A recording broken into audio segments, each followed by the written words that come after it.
Baik, yang pertama saya akan menjelaskan tentang pengertian teori kognitif. Teori kognitif ialah proses internal yang tidak dapat diamati secara langsung. Perubahan tingkah laku yang terjadi dalam situasi tertentu sebagai refleksi perubahan internal, berbeda dengan behavioristik. Teori kognitif mempelajari aspek-aspek yang tidak dapat diamati seperti pengetahuan, perasaan, keinginan, dan kreativitas. Aplikasi praktis teori kognitif dalam pembelajaran harus menekankan perhatian siswa, strategi mengingat, pengulangan, dan mengutamakan makna yang bukan merupakan orientasi. Dengan demikian, psikologi kognitif menurut Pei dan Andre adalah studi tentang struktur kondisi dan komponennya dalam memproses informasi. Sehingga konsep pembelajaran ini sangat berpengaruh besar pada pembelajaran yang berupa pemberian kesadaran yang tinggi pada pendidik betapa pentingnya pengaruh pengetahuan dan strategi penguatan memori mereka terhadap pembelajaran IPS ini. Yang kedua yaitu tokoh teori kognitif. Yang pertama yaitu Jean Piaget adalah psikolog pertama yang menggunakan filsafat konstruktivisme, sedangkan teori pengetahuannya dikenal dengan teori adaptasi kognitif. Sama halnya dengan sistem organisme harus beradaptasi secara fisik dengan lingkungan untuk dapat bertahan hidup. Manusia berhadapan dengan tantangan, pengalaman, gejala baru, atau persoalan yang ditanggapinya secara kognitif atau secara mental. Kaitannya dengan perkembangan kognitif. Yang kedua yaitu menurut teori Jerome Bruner adalah dasar ide Jerome Bruner ialah berpendapat yang menyatakan bahwa anak harus berperan secara aktif di dalam belajar di kelas. Untuk itu, memakai cara dengan apa yang disebutkan discovery learning, yaitu di mana murid mengorganisasikan bahan yang dipelajari dengan suatu bentuk akhir. Prosedur ini sungguh sangat berbeda dengan resepsi learning atau expository teaching, di mana guru menerangkan semua informasi dan murid harus mempelajari semua bahan informasi tersebut. Konsep-konsep dalam teori kognitif yang berdasarkan pendapat dari Bruner. Yang pertama yaitu adanya suatu kenaikan di dalam potensi intelektual. Yang kedua, ganjaran intrinsik lebih ditekankan daripada intrinsik atau unsur dalam. Yang ketiga, murid yang mempelajari bagaimana menemukan berarti murid harus menguasai metode discovery learning. Yang ketiga, murid lebih senang mengingat informasi yang diberikan. Yang selanjutnya yaitu prinsip-prinsip teori kognitif dalam pembelajaran IPS. Yang pertama yaitu adanya siswa bukan orang dewasa yang muda dalam proses berpikirnya. Mereka mengalami perkembangan kognitif melalui tahap-tahap tertentu. Yang kedua, anak usia dini prasekolah dan awal sekolah dasar akan dapat belajar dengan baik, terutama jika menggunakan benda-benda yang ada di sekolah tersebut. Yang ketiga, untuk menarik minat dan meningkatkan retensi belajar perlu meningkatkan pengalaman atau informasi baru dengan struktur kognitif yang dimiliki si pembelajar. Pemahaman dan retensi akan meningkatkan jika materi pembelajaran yang disusun dengan menggunakan pola atau logika yang tertentu dari sederhana ke komplit. Yang kelima, belajar memahami akan lebih bermakna daripada belajar menghafal.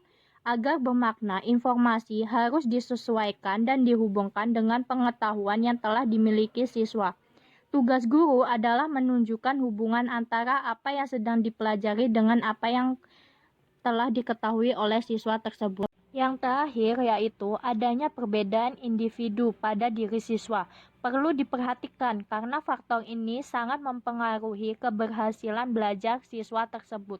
Materi selanjutnya yaitu tentang pengembangan kognitif oleh siswa. Adapun pengembangan kognitif pada siswa yang berlangsung dalam 4 tingkatan. Yang pertama yaitu sensory motor stage atau lahir yang berumur 2 tahun. Konsep ini yang berkembang dari tingkah laku refleks ke tingkah laku yang bertujuan anak sudah bisa melihat hubungan sederhana antara objek sejenis. Yang kedua yaitu professional stage atau yang berumuran sekitar 2-7 tahun. Kemampuan ini memakai simbol presentasi objek. Anak mulai memahami konsep yang lebih kompleks melalui pengalaman. Yang ketiga yaitu concrete operation stage, yaitu berumur sekitar 7-11 tahun. Ini adalah peningkatan kemampuan berpikir logis dan memulai memanipulasi data dalam pemecahan masalah, asal ada keterlibatan yang konkret dan mempunyai pengalaman sebelumnya, sehingga anak berpikir abstrak. Tahap yang selanjutnya yaitu formal operation stage atau sekitar umur 11 tahun sampai umur dewasa. Konsep ini yaitu adanya pengembangan operasi yang bersifat formal dan abstrak yang sudah bisa dilakukan anak dalam ditandai dengan kemampuan berpikir yang dapat dipecahkan melalui eksperimentasi sistematik. Materi yang selanjutnya yaitu tentang pengertian konstruktivisme.